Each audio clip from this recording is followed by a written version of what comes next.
기독교 본질에 못지않은 것들이 이런 영혼들의 논쟁에서 위태해졌다. 두 가지 면에서 교회는 그 위에 세워진 그 확고한 기초로부터 왜곡되고 스스로 세상에 빠질 뻔한 위험을 드러냈다.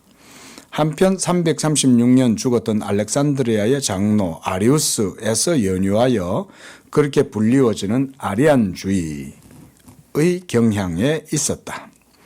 아리우스 주장은 아버지는 그 완전한 의미에서 발생하거나 변화되지 않는 한 그분만 영원하고 참된 하나님이시라는 것이다. 그러니까 성부 하나님만 영원한 분이에요. 우리가 시작을 그냥 이렇게 두서없이 시작을 했네요. 자, 삼일체 가운데 성부 계시고 성자가 계시고 성령이 계신데 아리우스라고 하는 이분은 이제 교회에 말하자면 장로, 감독이에요. 옛날에는 오늘날로 말하면 장로 그러면 그 권위가 대단한 겁니다. 그런데 이 아리우스가 주장한 게 뭐냐? 성부 하나님만이 완전하고 그리고 그분만이 변화되지 않고 그분만이 영원하고 참된 하나님이라고 말한 거예요. 그리고 아들 곧 그리스도 안에서 육체가 되셨던 로고스에 관해서 그가 가르친 것은 아들은 발생하게 된 거예요. 그러니까 발생했다는 말은 없었던 때가 있었다는 얘기죠.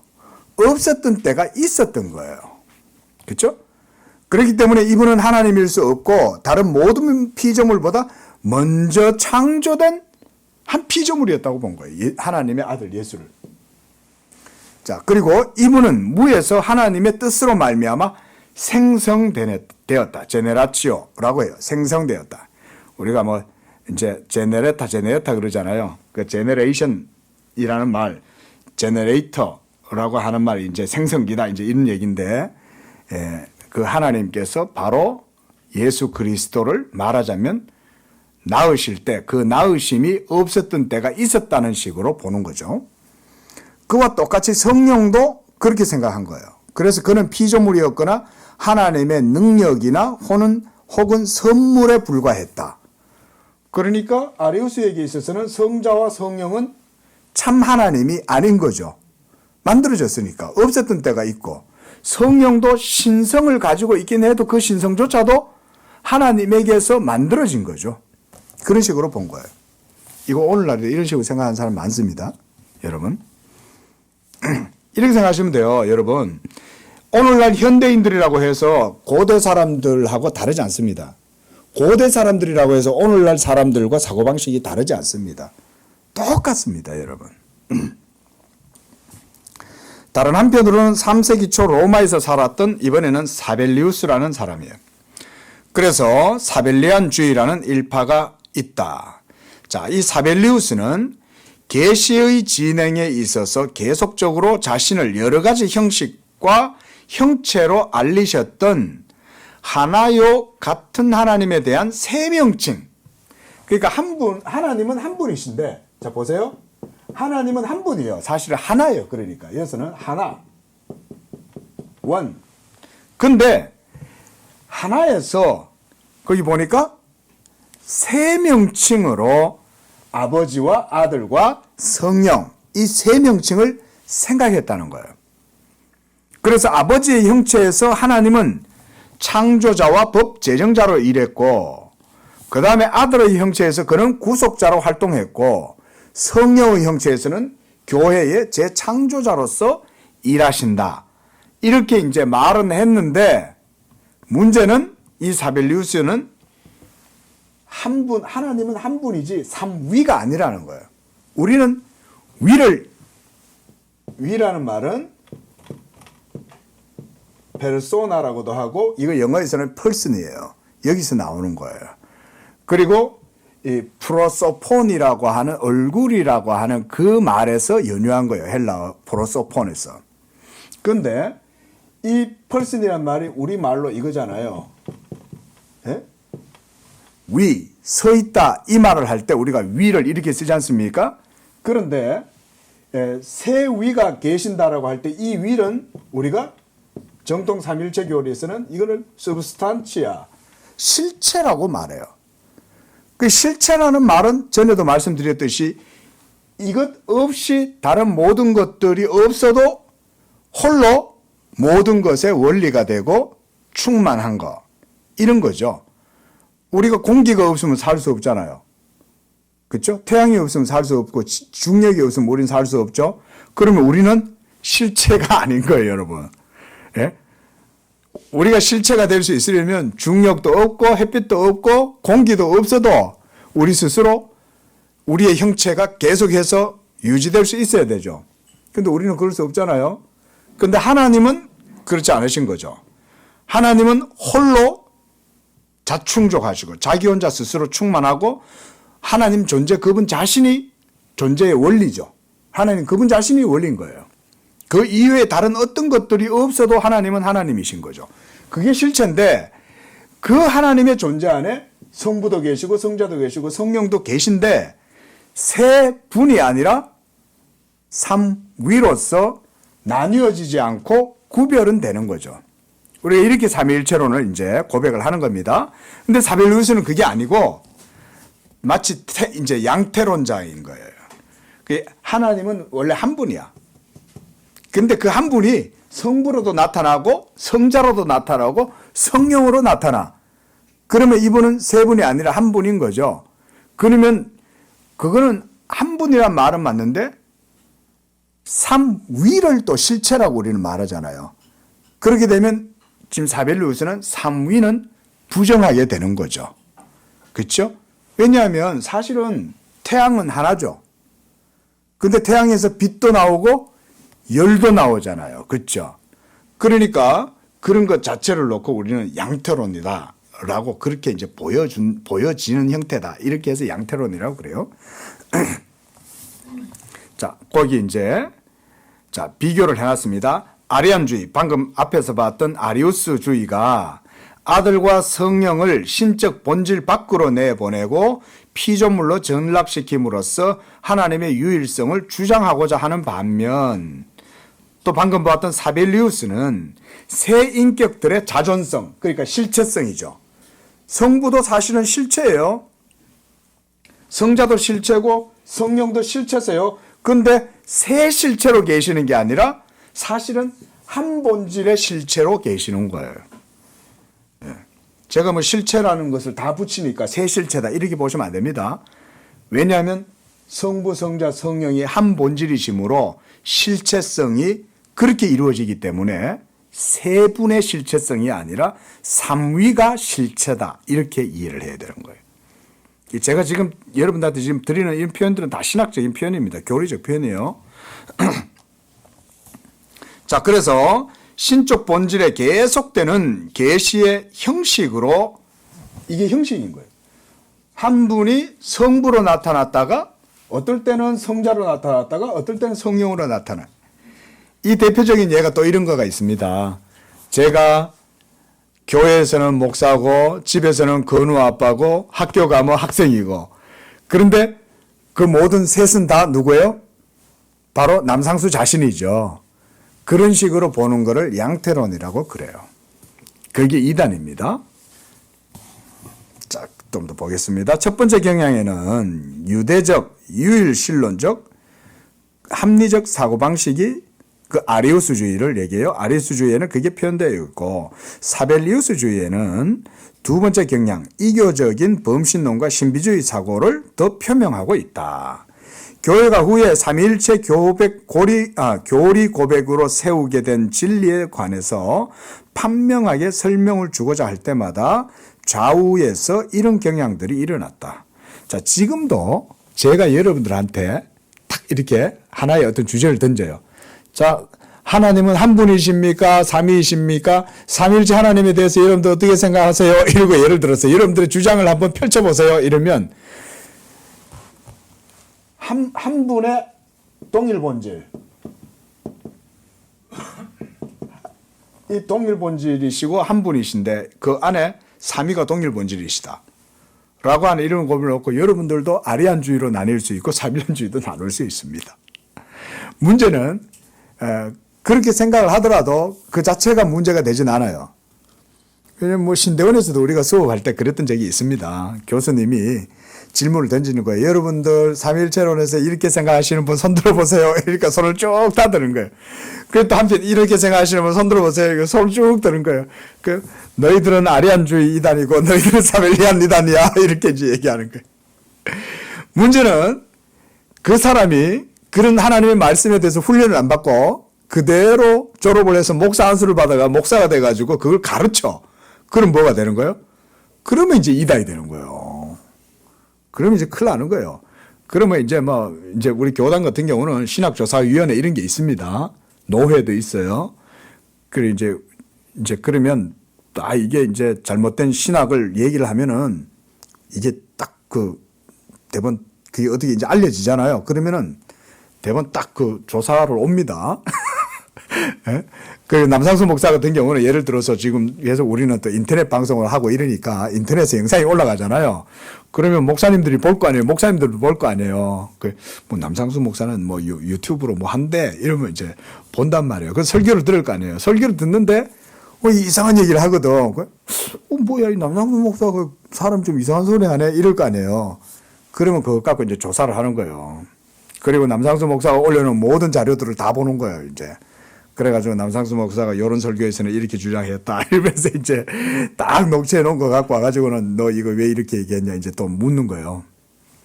그럼 제가 그 앞에서 이제 내 신학적 의견을 진술하겠죠. 그 성경은 그런 게 아니에요. 제가 얘기하는 게 맞아요. 이제 이렇게 만약에 주장을 한다. 근데 이제 정통 교리가 있잖아요. 우리가 그죠? 그러면 그런 교리들을 놓고 이제 딱 얘기를 할 때 틀렸어. 고쳐. 이렇게 말을 해요. 그리고 하나님 말씀을 잘못 전했으니까 회개해. 이렇게 이제 말합니다. 목사라도 하나님 말씀 잘못 전하면 노회나 이런 데서 이제 와서 감찰을 하고 딱 이게 지도를 해요. 노회가. 처음부터 무조건 이단 정죄하고 그렇게 안 합니다. 잘못됐으니까 고쳐라고 얘기하는 거예요. 그렇게 안 하고 그냥 무작정 하면 안 되죠. 그래서 이제 그 목사가 예를 들어서 제가 잘못했다. 그러면 제가 너희 앞에 권위에 순복하고 그래. 그게 우리 바른 하나님 말씀에서 내가 벗어났네. 내가 무지해서 그랬습니다. 실수했습니다. 잘못했습니다. 이러고 고치면 돼요. 그러면 문제 안 삼아요. 그래. 이러면 그걸 이제 또 딱 서면으로 합니다. 제가 이런 부분에 있어서 잘못했습니다. 그래서 이거 무리를 이렇게 죄송합니다. 회개합니다. 하나님과 성도들 앞에 내가 교회 앞에 회개합니다. 이러고는 딱 이제 하면은 끝나요. 근데 이제 이런 아리우스나 사빌리우스 이런 사람들은 그때 당시에 그런 거 안 하는 거예요. 끝까지 자기 주장을 펼치는 거예요. 아니다. 그 결국은 이단으로 정죄가 되는 거예요. 종교회의에서. 종교회의를 할 때 모든 회의가 열렸을 때 거기서 공적으로 밝히면 되잖아요. 제가 잘못했습니다. 이런 게 이제 공적 고백이지. 내가 잘못했으니까 회개하고 돌이킨다 이러면 문제 없습니다. 그러면 고치면 되잖아요. 그러니까 계속 주장하니까 이제 이런 이단이 되는 거죠. 오늘날도 이런 주장하는 사람들 많습니다. 지금도. 예? 누구 이러면 말할 수 있어요. 그러나 이제 지금 그런 시간이 아니니까 얘기를 안 하는 거죠. 그리고 총회가 그런 거 다 압니다. 누가 잘못 얘기하잖아요. 그러면 이게 요즘은 방송 미디어가 있으니까 그러면 그 사람 자료 설교 인터넷에 올리는 글이라든가 아니면은 이런 영상 같은 거 있으면은 쫙 해갖고 조사위원회가 전부 다 면밀하게 검토해갖고 이게 어떤 점에서 잘못됐는지를 다 얘기해줘요. 근데 이때 당시에는 지금 여기 아리우스 같은 경우는 그 연도가 있죠. 336년이잖아요. 그러면 기독교가 로마 교회의 공인이 된 게 콘스탄틴 대제 때잖아요. 313년, 315년 이때 국교로 공인이 돼요. 그러니까 336년이면 아직 얼마 안 되죠. 그러니까 교회가 아직은 이제 지하교회에서 이제 벗어나와 가지고 공인이 돼 가지고 이제 자유롭게 신앙생활을 하게 된 때니까 아직 얼마 안 된 때죠. 그러니까 아직 신학이 정립이 안 돼 있는 거예요. 그렇죠? 그럴 수 있잖아요. 그러니까 이제 이런 문제들이 생겨난 거고, 그러면서 종교회의도 생겨났습니다. 후에. 자, 그 밑에 문단입니다. 이 소명에 응하기 위해서 그리스도 교회와 신학은 그 처음 시기부터 성경에서 문자적으로 발견할 수 없는 여러 가지 언어와 표현들을 사용했다. 자, 삼위일체란 말이 성경에서 보셨어요? 삼위일체를 성경에서 못 보죠. 그러니까 여기서 그러는 거예요. 성경에서 문자적으로 발견할 수 없는 여러 가지 언어들을 사용했다는 거예요. 실체, 히브리서에서 보면 그 본체의 형상이다 이런 말이 있죠. 그런 말은 있습니다. 근데 신적 본질, 호모우시우스 뭐 이런 말 없습니다. 스브스탄티아는 있을지 모르지만 에센티아 뭐 이런 말이 없어요. 우시아 이런 말은 없습니다. 근데 이제 그런 말들을 삼위일체 용어를 설명하기 위해서 그런 헬라적인 용어들을 사용을 하기 시작을 하는 거예요. 그래서 교회는 하나님의 본체, 한 분 하나님의 본체예요. 그리고 그분 안에 있는 세 인격들, 페르소나라 그래요. 페르소나. 그 다음에 세 존재 방식, 성부, 성자, 성령, 삼위죠. 자, 이에 대해서 삼위일체성과 삼위성, 자, 우니타스, 세 분이 아니라 사실은 한 분이에요. 그렇죠? 이게 한 분됨을 우니타스라고 그러고 트리니타스라고 하는 거예요. 삼위를. 그래서 이게 합성어가 유니트 플러스 3가 붙어갖고 3 유니티가 돼서 트리니티로 합성어가 된 거예요. 예? 트리아다에서 그 다음에 그 하나됨 우니타스 이게 같이 합성어가 된 거예요. 자, 그래서 속성들과 인격 우리가 트리니티란 말은 다 아시잖아요, 그죠? 제가 뭐 굳이 안 써줘도 트리니티 이게 3 플러스 그 다음 유니티죠, 그렇죠?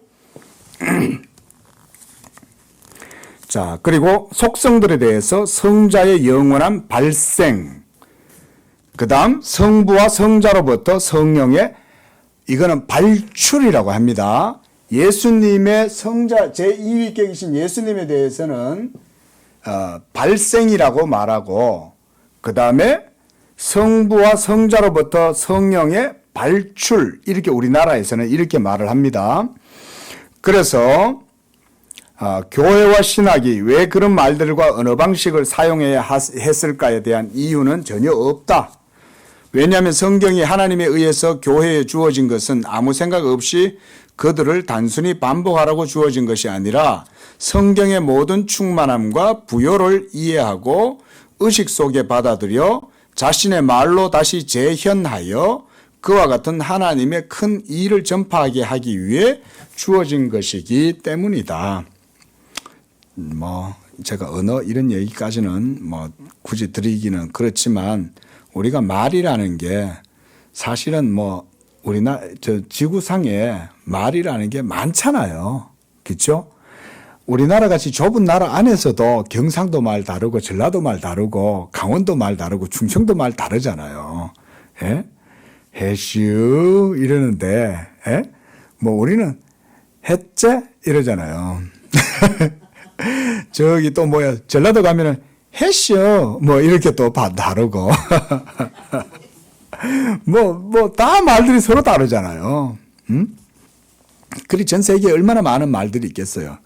그러니까 사실은 어떤 하나의 단어가 형성된다는 것은 사실은 그 추적하기가 어려워요. 우리가 언어의 루트를 어근이라든가 원어적 의미를 뭐 추적을 하긴 하지만 어떻게 실질적으로 찾기는 쉽지는 않습니다. 그렇죠? 언어의 발화 현상에 의해서 생겨나는 거잖아요. 예를 들어서 금방 태어난 아이를 어떤 외딴 섬에서 자라게 했다고 해봐요.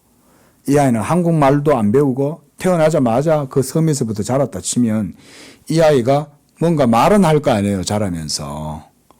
그 아이가 보는 태양은 우리가 말하듯이 이렇게 태양이라고 말을 하지 않을 거라고요. 예? 아이가 자라면. 그렇죠? 언어라는 거는 그런 형태 속에서 발생하는 거잖아요. 그러니까 우리가 삼일체 하나님에 대해서 무슨 본질이라든가 무슨 에센스, 본질에 대해서 얘기한다든가 실체에 대해서 얘기한다든가 또는 뭐 위격이라든가 이런 여러 가지 이제 삼일체에 사용되어지는 이런 용어들은 인간의 언어성에서 이제 나오는 이런 형태들이잖아요. 그 어떻게 보면은 이게 어떤 고정된 틀 속에서 형성된 게 아니라고요. 인간의 언어의 기능과 현상 속에서 발화가 돼가지고 이런 형태가 나타나고, 그리고 성경에 의해서 사실은 만들어진 개념인 거죠. 지금 바빙크가 하는 말이 그런 거예요. 성경의 계시에 기록되어진 것을 따라서 그 당시에 히브리어든 헬라어든 아람어든 아니면 라틴어든 그런 개념들이 사용되어져서 만들어진 용어라는 거예요. 지금도 그래서 실체라는 개념도 이 삼일체 내에서 사용되어질 때 막 헷갈립니다. 지금도.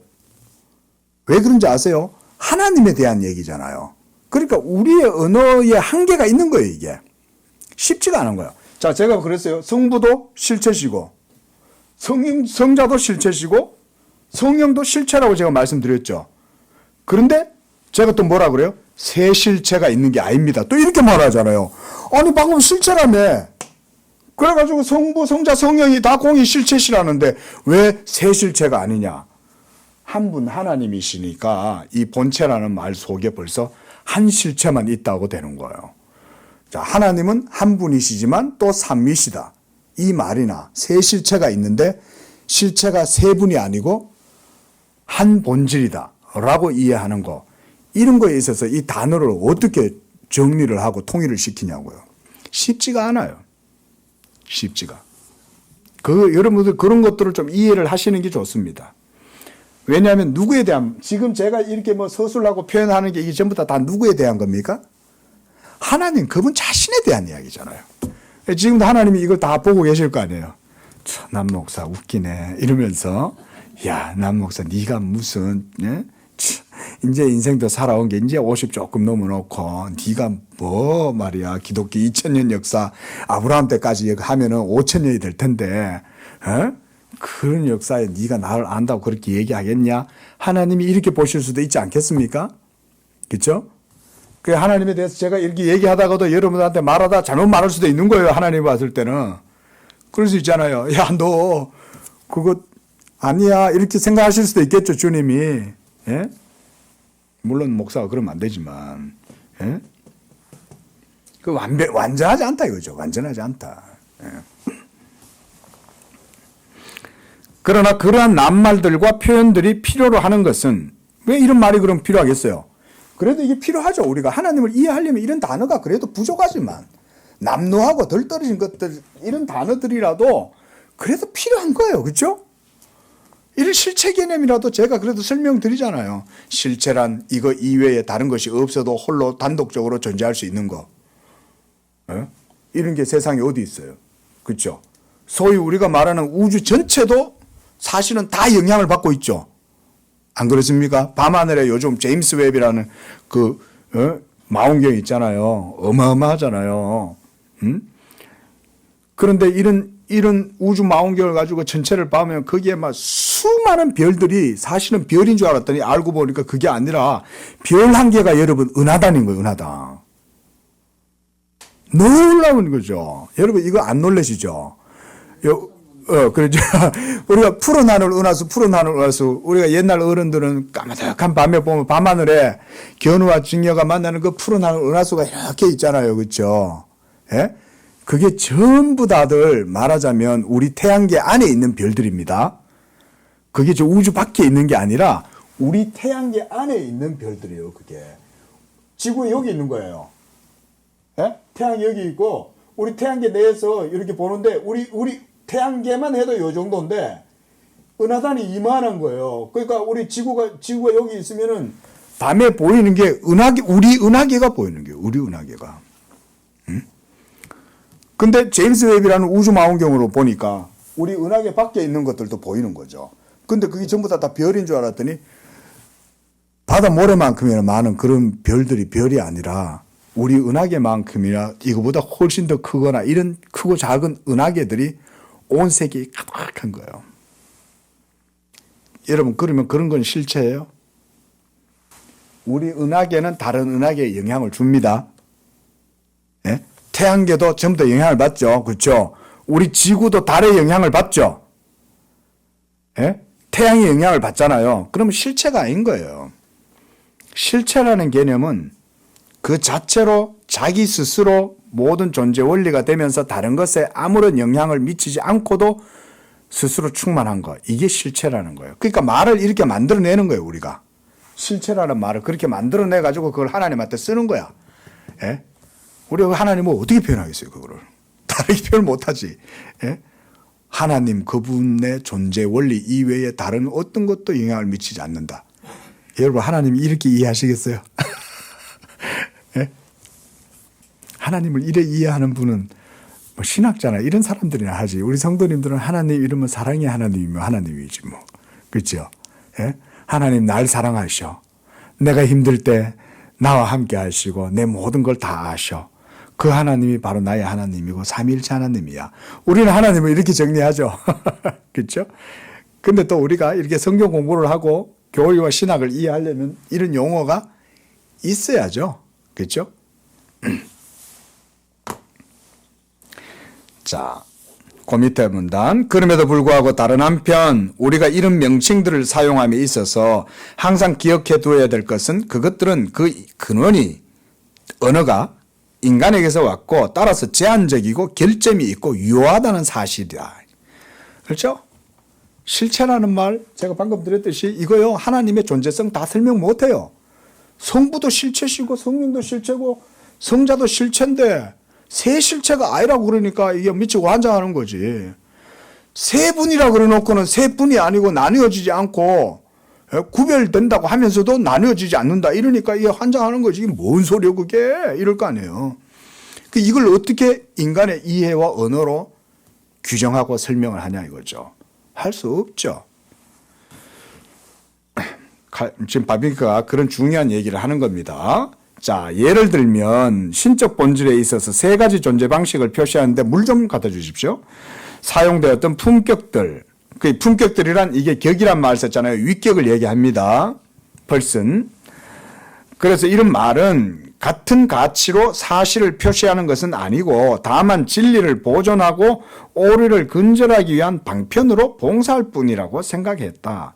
이런 말이 사용된 것은 모든 면에 있어서 정확하기 때문이 아니에요. 다른 더 좋은 것을 발견할 수 없기 때문인 거예요. 실체라는 말보다 하나님의 존재성, 삼일체성과 본질성을 설명하는 게 실체라는 단어 이외에는 찾기가 어려운 거예요. 어떻게 보면 하나님의 역사는요, 놀랍습니다. 저는 개인적으로 그렇게 생각합니다. 보세요. 고대 세계, 그러다 이스라엘의 역사가 이루어져 오다가 이스라엘이 그 다윗과 솔로몬 이후에 남북왕국이 분열되고 결국은 시드기야 왕 때 이르러서 바벨론에 완전히 멸망당한 다음에 70년의 포로가 되잖아요. 그렇죠? 자, 그때 고대 세계는 말하자면 진짜 우리가 뭐라고 헤아리기 어려운 중구난방의 세계인 거예요. 근데 오로지 이스라엘만 하나님이 딱 붙들고 자기 언약을 이 땅 가운데 심으시려고 역사를 하신 거예요, 여러분.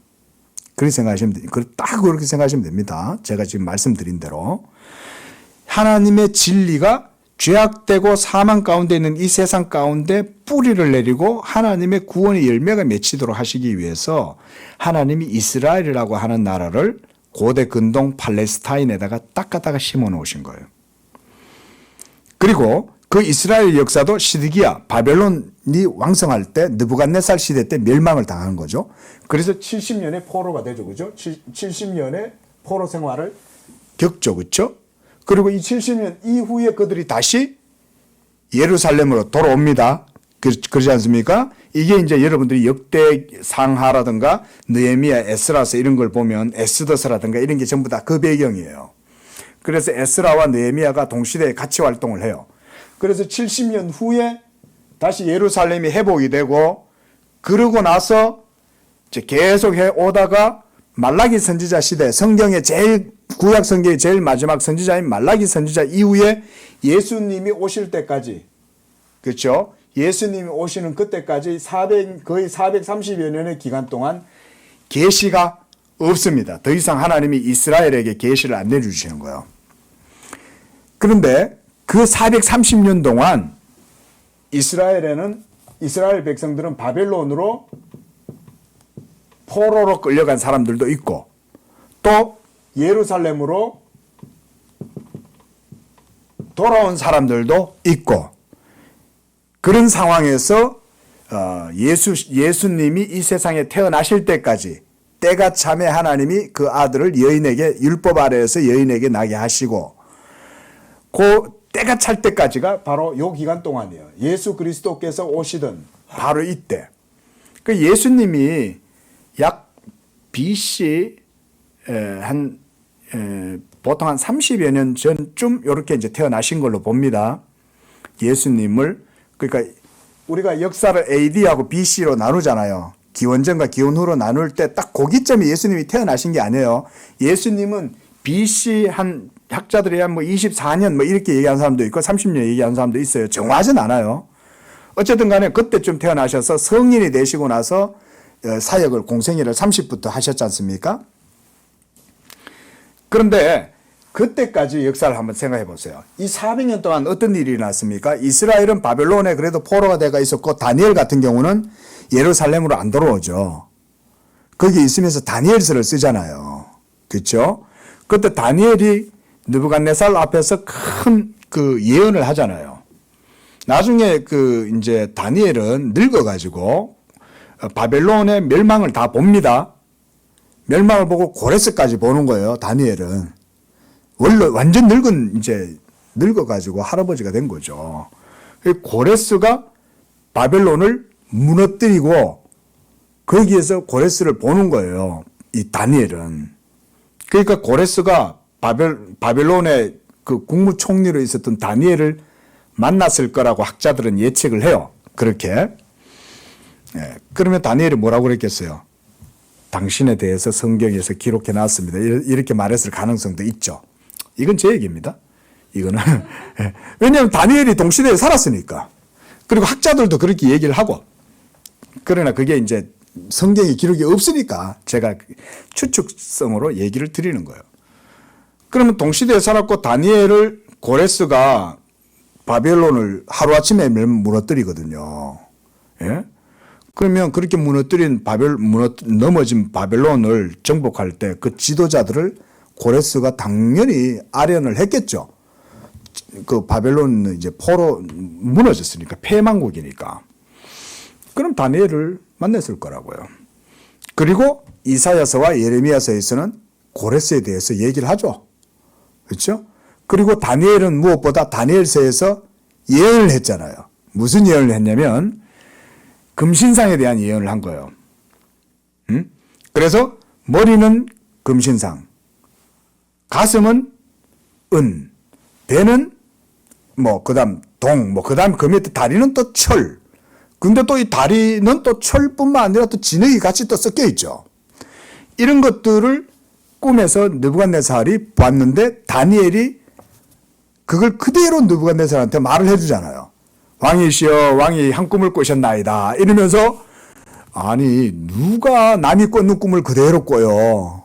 이게 무슨 비디오도 아니고, 그렇죠? 무슨 비디오는 뒤로 돌려가 보기라도 되지. 근데 느부갓네살이 꿈에서 봤던 이 머릿속에서 봤던, 뇌리에서 봤던 그 이상을 그대로 느부갓네살 왕한테 다니엘이 얘기를 해주지 않습니까? 그것에 대한 해석이 뭐냐면 다니엘서에 보면 왕이 지극히 큰 권세를 가져가지고 지금은 천하를 호령하지만 왕 다음에는 왕보다 더 큰 다른 왕이 또 일어날 겁니다. 그런데 또 그 뒤에 또 다른 왕이 또 일어날 겁니다. 그리고 그 다음에 또 다른 제국이 일어날 겁니다. 이렇게 얘기하면서 기본적으로 우리는 그것을 이제 이건 뭐 성경하고는 크게 관련 없지만 자 바벨론에서 그 다음에 그렇죠, 페르시아죠. 성경에는 우리가 이제 바사라고 이렇게 음력을 해놨습니다. 여러분 페르시아를 얘기합니다. 자, 페르시아 이후에 메데, 바사, 그다음 메데, 바사 있죠. 그다음 헬라 이러면 우리가 유명한 사람 있죠. 알렉산더잖아요. 알렉산더. 헬라의 알렉산더가 오죠. 그 다음 헬라 이후에 로마가 헬라 제국을 무너뜨리고 로마가 서잖아요. 예? 옥타비아누스 유명하잖아요. 그래가지고는 이 나라들이 멸망하는 과정을 다니엘을 하나님께서 그 신상을 보여주고 느부갓네살한테 이걸 보여준 거예요. 예? 그러면 다니엘이 이 시대에 있었다고요. 그 고레스가 정복을 해가지고 예? 바벨론 정원 그 유명한 공준 정원 있잖아요. 바벨론에 그 와가지고는 예? 아마 다니엘도 만났을 거라고 충분히 할 수 있죠. 왜냐하면 성경에 이런 내용이 있잖아요. 그러면 이 얘기를 해줬을 거 아니에요. 그래가지고 여러분 이 고레스의 무덤에 고레스가 이 글을 남깁니다. 뭐라고 여러분 그 고레스 실린더라는 게 있어요. 대영 제국 박물관에 있다고 합니다. 이게 발견됐어요. 이 고레스 실린더라는 게 발견되기 전에는 이 고레스라고 하는 인물뿐만 아니라 이 성경의 내용을 이제 무슨 설화나 신화처럼 역사적 사실로 생각 안 했는데 그게 문헌이 발견이 된 거예요. 발견이 됐는데 이 고레스가 자기 무덤에다가 뭐라고 적어 놓냐면 이렇게 적어 놓는 거예요. 나는 그대가 오기를 기다리고 있었어. 이렇게 이제, 예? 그렇지만 그대는 나의 무덤을 해할 권한이 없어. 응? 내 무덤을 해하지 마시오. 그게 바로 알렉산더인 거예요. 그래가지고 이 알렉산더가, 그 얘기가 그래요. 알렉산더가, 그래가지고는 이 고레스의 무덤에서 보고 묘에 있는 그 이제 비석에다가 자기 망토를 갖다가 이렇게 덮어줬다. 이런 얘기가 있습니다. 그게 뭐 역사적 사실인지는 정확하게 모르지만 그런 이야기가 있어요. 예. 역사적 배경 속에서 있는 거죠. 보세요, 여러분. 제가 뭔 얘기를 지금 하려고 하냐면요. 이런 나라들이 거대한 제국들이었잖아요, 고대에. 근데 이런 나라들이 무너지고 일어서고 하는 과정 속에 하나님이 요 400년의 기간 동안 이 일들이 이루어진 거죠. 응? 이 기간 동안 이 제국들이 계속 일어났다 섰다. 무너졌다가 일어났다가. 이 과정 속에서 하나님께서 뭘 하냐면 복음이 전파될 수 있는 문화적 기반, 언어적 기반을 만드셨다는 거예요. 그때 나온 게 바로 헬라의 철학인 거예요, 여러분. 보세요. 저도 뭐 철학을 조금은 공부해 봤지만 철학이라는 거는 사실은 성경을 아는 목사 입장에서 철학을 보면 철학은 무의미해요. 그런데 철학이 하는 역할이 있어요. 인간의 지성을 갈고 닦는 거예요, 철학이라는 게. 여러분, 인간의 지성을 갈고 닦으면 거기에서 나오는 산물이 뭘까요? 언어인 거예요, 언어. 개념이 만들어지는 거예요. 철학이라는 거는 전부 다 이 개념이잖아요. 사유잖아요. 그런데 이런 생각들이 발달하다 보니까 고대의 헬라 시대 때 소피스트들이나 이런 철학자들이 많았다는 말이에요. 여러분들 뭐 탈레스, 뭐 아리스토텔레스, 뭐 소크라테스 말고도 그 이전에 그렇죠. 뭐 탈레스라든가 여러 많은 그런 이제 철학자들이 많잖아요. 그런 철학의 역사 속에서 뭐가 만들어지냐면 단어가 만들어지는 거예요, 여러분. 언어, 단어가 만들어지는 거예요. 철학적 지성이 발전할수록 언어가 정밀하게 따듬어지게 되고 이런 용어가 생겨나니까 나중에 예수님이 오신 다음에 교회가 시작이 되고 신약의 교회가 시작되고 그리스도 신앙이 점점 교회를 통해서 발전하게 되니까 그때 뭐가 쓰였다는 거예요. 이런 이방인들이 철학을 통해서 만들어 놓은 단어들이 사용될 수 있었던 거예요. 이해가 되십니까? 예? 하나님의 섭리가 저는 그렇다라고 저는 개인적으로는 그렇게 고백을 해요.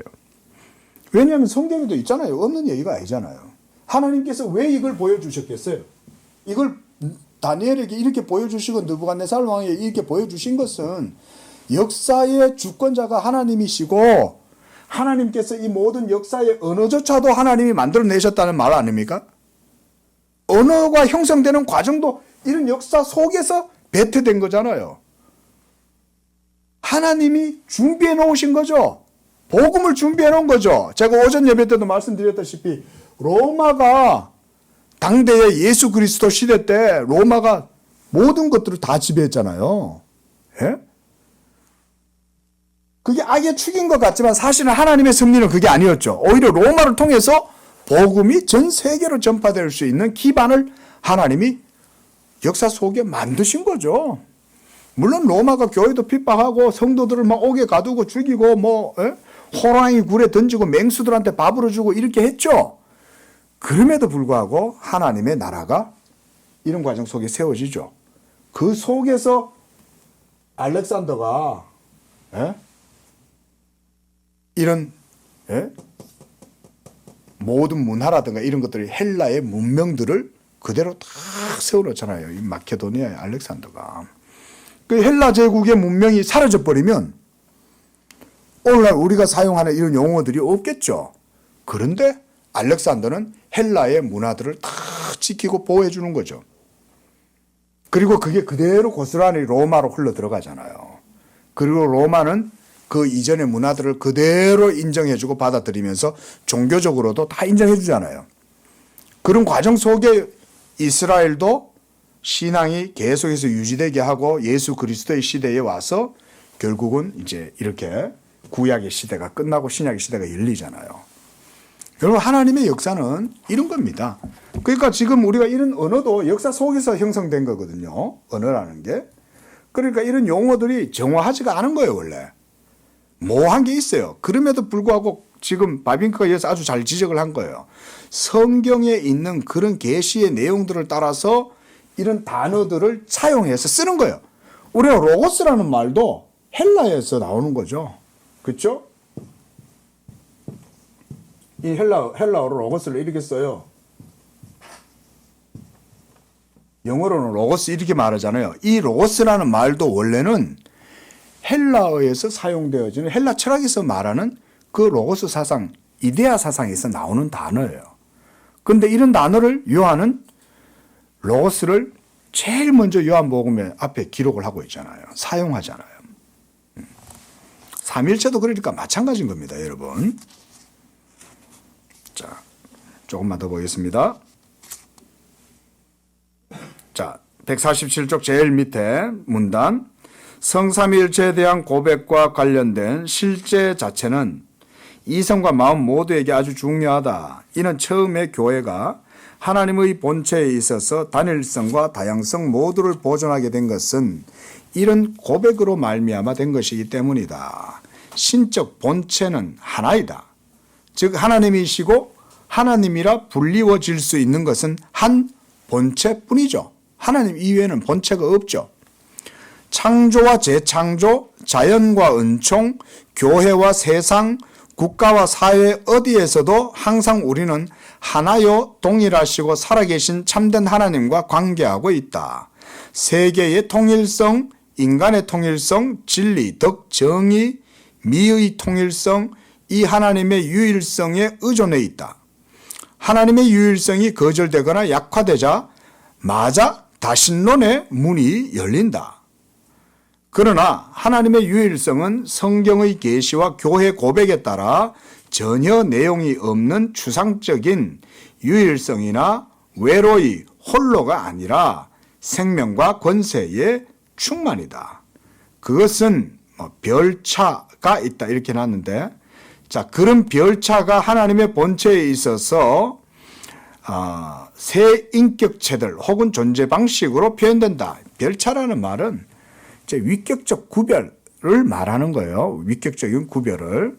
새 인격체들의 존재 방식. 이걸 우리가 양태다라고도 말을 죄송합니다. 존재 양식이다라고 이렇게 말을 합니다. 양태는 이제 사빌리우스가 쓰는 말이고, 이런 새 인격체란, 자, 성부, 성자, 성령, 새 인격체지만 세 분이 아니라 그랬죠. 새 인격체라는 말을 쓰잖아요. 근데 새 인격체라는 말이 마치 세 분인 것처럼 들리잖아요. 근데 세 분은 아닙니다. 나뉘어지지 않으니까. 자, 그럼에도 각각 이런 새 인격체들은 양태들이 아니고 하나님의 본체에 있어서의 존재 방식들이다. 성부, 성자, 성령이 하나요. 같은 신적 본성과 속성들을 나눈다. 이런 것도 사실은 신학 용어예요. 뭐 지금 이런 것까지 말씀을 안 드릴게요. 분유한다, 공유한다 이런 표현을 씁니다. 즉 그들은 한 존재다. 그럼에도 각각 자신의 이름을 갖는다. 성부, 성자, 성령으로. 즉 그들은 각각 서로 구별되게 하는 특별한 속성이 있어요. 아버지는 낳으시죠. 아들은 어때요? 낳으시죠. 그렇죠? 아들은 아버지에 의해서 낳으시잖아요. 그러니까 그 구별이 되는 거죠. 그 다음 성령은 어떠세요? 아버지와 아들에게서 나오시죠. 나오신다고 씁니다. 이거를. 이런 걸 우리는 이제 그래서 필리오케라는 얘기가 뒤에 나옵니다. 자, 그래서 그들은 각각 구별되고 특별한 속성을 갖고 성부직은 성부에게 발생, 그러니까 나심이죠. 요즘은 뭐 발생이라는 말 잘 안 해요. 요즘은 나심 이렇게 말해요. 예. 그다음 나심은 성자에게. 그다음에 두 분으로부터의 발출 이걸 보고 필리오케다 그래. 필리오케. 그래서 성령에게 속해 있다. 자, 신적 본체에 있어서 이런 존재 순서의 답은 모든 신적 역사에 있어서 세 인격들의 순서가 한다. 그래서 이제 만물이 성부 하나님으로부터 존재하고 성자 곧 그로 말미암아 만물이 존재하고 성령 곧 그 안에서 만물이 존재한다. 그래서 창조와 재창조에 있어서 만물이 성부로부터 성자 성령으로 말미암아 창조와 재창조도 이루어진다는 거예요. 창조는 하나님이 처음에 세계를 창조하실 때고 재창조가 새창조라 그랬죠. 이 새창조도 바로 하나님 삼위일체 하나님으로부터 이루어진다는 거죠. 그래서 만물이 또한 성령 안에서 성자로 말미암아 성부에게로 돌아간다. 자, 이제 여기서 오늘 끝내겠습니다. 로마서 11장 36절 저번에 말씀드렸죠. 이는 만물이 주에게서 나오고 주로 말미암고 주에게로 돌아간다. 그거 외우셔야 된다 그랬어요. 예, 그게 전부 다 지금 여기서 그 얘기예요. 삼위일체 하나님에 의해서 모든 것들이 다 이루어진다. 예, 너무 크죠. 이게 그림이 너무 커서 우리가 이게 잘 이해가 안 되는 거예요.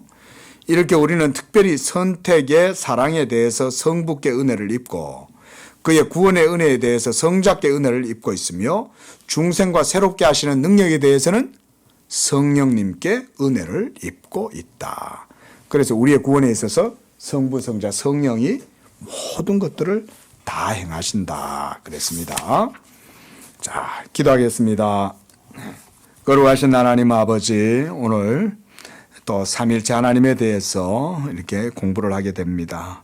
하나님, 우리가 가진 것으로는 하나님을 다 알 수가 없고 우리가 그 어떤 것을 형용해서 하나님을 표현할 수 없지만 그러나 생명과 진리와 의의 하나님께서 우리에게 그 구원의 은혜를 베풀어 주시기 위해서 삼위일체께서 자신을 우리에게 삼위일체로 드러내 보이시고 그 삼위일체 하나님을 아는 지식 안에서 우리가 하나님의 구원의 은혜를 누리게 하시고 그 진리로 인해서 우리의 영혼을 살리시고 새 생명을 주시고 그래서 하나님을 아바 아버지라 부르며 성령 안에서 하나님의 복된 삶을 살아가게 하시니 감사합니다. 이와 같이 우리 성도들이 삼위일체 하나님을 알아갈수록 하나님을 더욱 깊이 알고 그 가운데 하나님을 더욱 사랑할 수 있도록 은혜 주시고 하나님의 그 신적인 본질 안에 우리에게 비춰주시는 예수 그리스도의 얼굴을 통해서 하나님을 더욱 깊이 인식하고 알아가는 그런 복된 성도님들 되도록 축복해 주옵소서. 예수님의 이름으로 기도합니다. 아멘.